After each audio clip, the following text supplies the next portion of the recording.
Podcast Cerebro en Acción. El día de hoy nos acompaña el compañero David, la compañera Sandra y la compañera Mari.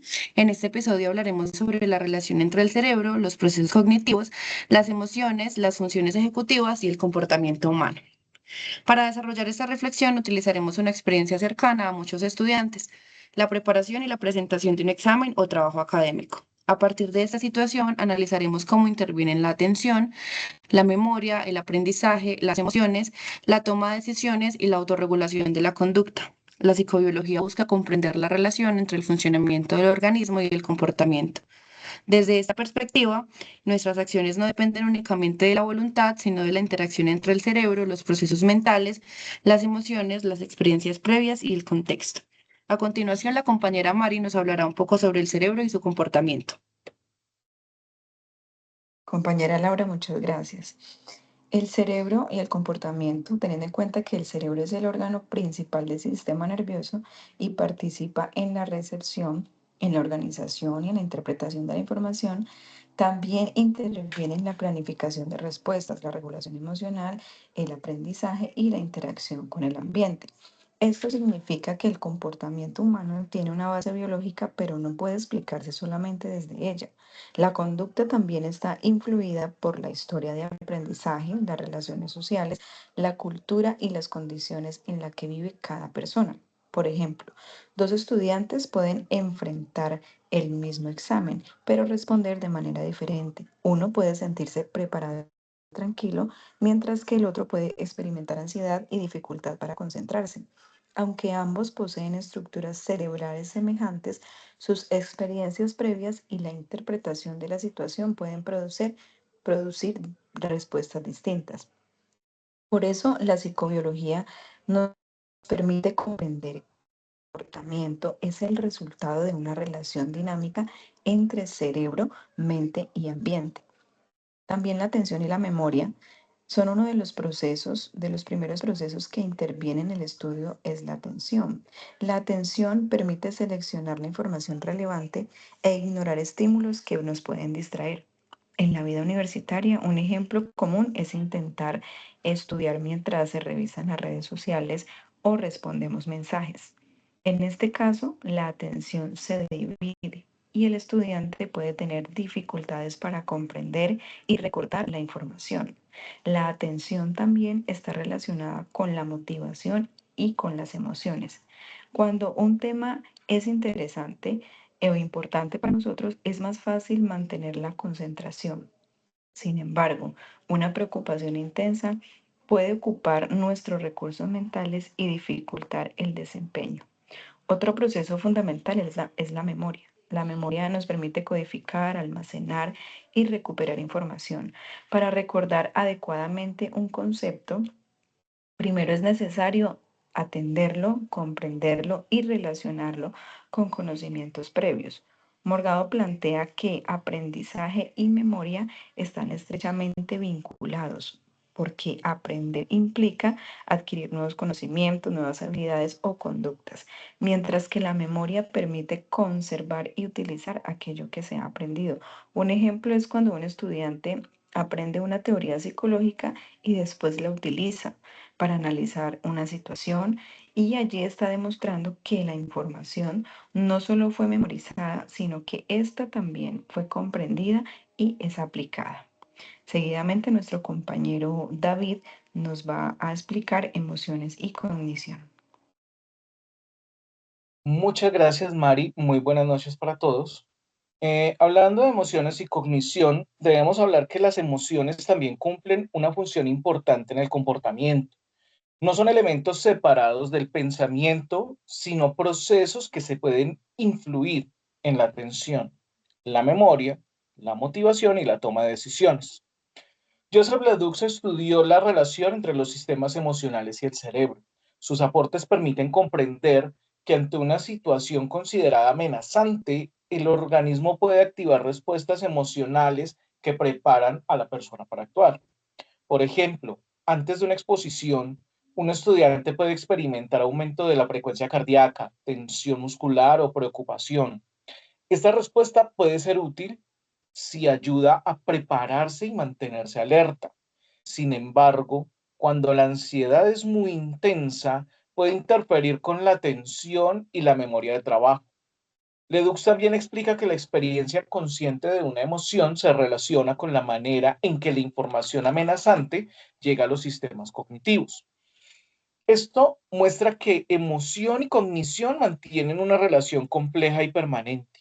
Por su parte, Antonio Damasio ha resaltado la importancia de las emociones y los estados corporales en la toma de decisiones. Desde esta perspectiva, las decisiones no se construyen únicamente mediante un razonamiento lógico, porque también intervienen en las experiencias emocionales y las señales del cuerpo. Por ejemplo, un estudiante puede decidir estudiar con anticipación, no solo porque sabe racionalmente que es conveniente, sino porque recuerda que el malestar que experimentó después de dejar todo para último momento.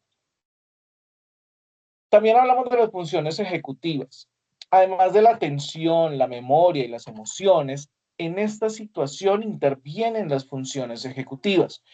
Estas son capacidades cognitivas que permiten organizar, controlar y dirigir la conducta hacia una meta. Diamond identifica tres funciones ejecutivas centrales: inhibición, memoria de trabajo y flexibilidad cognitiva. Estas permiten controlar impulsos, mantener información activa, resolver problemas y adaptarse a situaciones nuevas. La primera, que es el control inhibitorio, consiste en detener una respuesta automática o impulsiva. En nuestro ejemplo, se manifiesta cuando el estudiante decide no revisar el celular mientras estudia, aunque reciba una notificación. En la segunda, que es la memoria de trabajo, permite mantener y manipular información durante un periodo breve. Se utiliza cuando el estudiante recuerda las instrucciones de una actividad, relaciona varios conceptos o sigue los pasos necesarios para resolver un problema. La tercera, que es la flexibilidad cognitiva, esta permite cambiar de estrategia, considerar diferentes perspectivas y adaptarse a los cambios. Por ejemplo, si leer repetidamente no facilita la comprensión, el estudiante puede elaborar un mapa conceptual, explicar el tema a otra persona o realizar preguntas de práctica. Miyake y sus colaboradores también propusieron diferenciar procesos ejecutivos como la inhibición, la actualización de la memoria de trabajo y el cambio o flexibilidad cognitiva. Aunque estas funciones están relacionadas, no son exactamente iguales y pueden contribuir de manera diferente al desempeño en tareas complejas. Ahora, nuestra compañera Sandra nos va a permitir analizar un caso en concreto. Gracias, compañero David. Muy buenas noches. Bueno, vamos a analizar el caso de Andrés. Andrés es un estudiante universitario de matemáticas que debe presentar un examen sobre cálculo diferencial y además participar de una exposición grupal sobre la aplicación de modelos matemáticos. Inicialmente, Andrés debe organizar su tiempo. Para ello, utiliza la planificación, una función ejecutiva que le permite establecer metas, distribuir las horas de estudio y definir qué temas debe revisar primero. También debe decidir cuánto tiempo dedicará a resolver los ejercicios, repasar conceptos y preparar la exposición. Cuando comienza a estudiar, recibe varias notificaciones en el celular. Para continuar concentrado, Andrés necesita utilizar el control inhibitorio, que le permite detener el impulso de revisar los mensajes y mantener la atención en los ejercicios matemáticos. Mientras resuelve un problema, Andrés emplea la memoria de trabajo.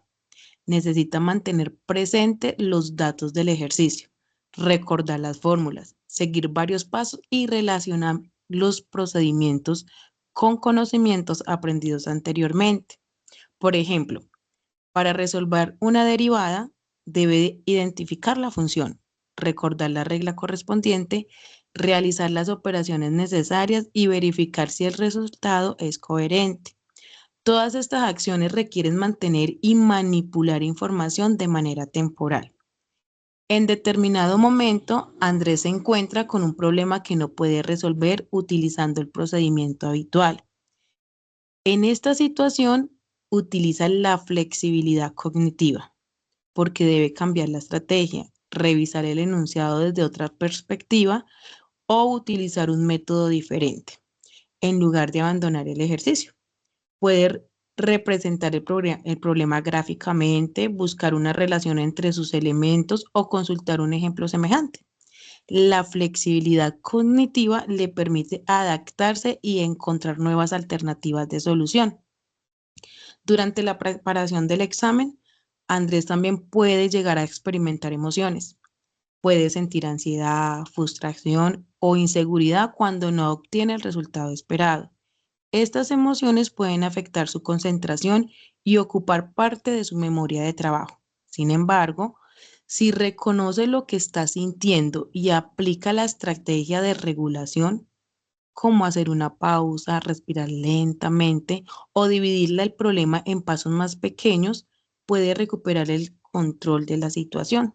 Desde la perspectiva de Ledoux, las emociones se relacionan con la forma en que el cerebro identifica y responde ante situaciones que pueden interpretarse como amenazantes.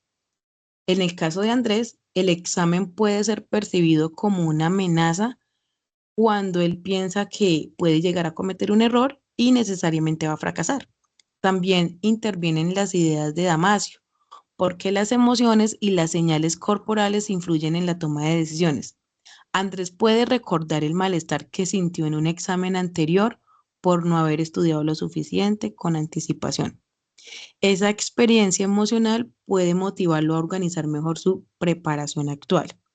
Desde el planteamiento de Diamond, la inhibición, la memoria de trabajo y la flexibilidad cognitiva son funciones ejecutivas fundamentales para enfrentar situaciones complejas y orientar la conducta hacia una meta. Igualmente, en el modelo de Miyake y colaboradores, permite comprender estas funciones están relacionadas, pero cumplen operaciones diferentes. En el caso de Andrés, la inhibición le permite controlar las distracciones y la memoria de trabajo le ayuda a mantener los datos y procedimientos. En cambio, la flexibilidad cognitiva le permite cambiar la estrategia cuando un método no le funciona. Finalmente, Andrés realiza una autoevaluación. Revisa cuáles ejercicios resolvió correctamente, identifica los errores y decide qué temas debe reforzar. Esta supervisión le permite ajustar su conducta y mejorar su aprendizaje. Le doy paso a mi compañera Laura, que va a hacer una retroalimentación. Muchas gracias, compañera. Bueno, muy acertado el caso que acabamos de ver. Me parece que este caso demuestra que resolver un problema matemático no depende únicamente de conocer fórmulas, también requiere de atención, memoria, aprendizaje, regulación emocional y funciones ejecutivas. El comportamiento observable de Andrés, que sería estudiar, organizarse, controlar las distracciones, persistir y corregir sus errores, es resultado de la interacción entre procesos cerebrales, cognitivos y emocionales. Nos surgen varias preguntas pues a través de lo que acabamos de ver y es una de ellas: ¿qué funciones ejecutivas utiliza Andrés cuando resuelve un problema matemático? En este caso, utiliza la memoria de trabajo para mantener los datos, las fórmulas y los pasos del procedimiento. También emplea el control inhibitorio para evitar distracciones y la flexibilidad cognitiva cuando necesita cambiar de estrategia. Otra pregunta que nos surge es cómo pueden influir las emociones en su desempeño. Pues en Andrés la ansiedad o la frustración pueden dificultar la atención y la memoria de trabajo. Sin embargo, si Andrés regula sus emociones y divide el problema en pasos, puede disminuir la tensión y continuar con la tarea. ¿Qué relación existe entre el aprendizaje y la memoria en este caso? Andrés necesita recuperar conocimientos aprendidos previamente para resolver problemas nuevos. La práctica permite fortalecer estos aprendizajes y la memoria facilita utilizarlos en situaciones diferentes. El aprendizaje y la memoria son procesos estrechamente relacionados y ayudan a la metacognición. En este caso, para cerrar, el caso de Andrés nos permite comprender que el desempeño académico en matemáticas no depende únicamente de la inteligencia o del conocimiento de fórmulas. También intervienen la atención, la memoria, las emociones y las funciones ejecutivas. planificar el estudio, controlar los impulsos, mantener la información activa, cambiar de estrategia y revisar los propios errores son acciones esenciales para resolver problemas y alcanzar objetivos académicos. Por esta razón, creemos que la psicobiología es lo que nos permite comprender el comportamiento humano de manera integral. El cerebro hace posible los procesos cognitivos, las emociones influyen en la conducta y las funciones ejecutivas ayudan a organizar y regular nuestras acciones. Eso sería todo. Muchísimas gracias por escucharnos.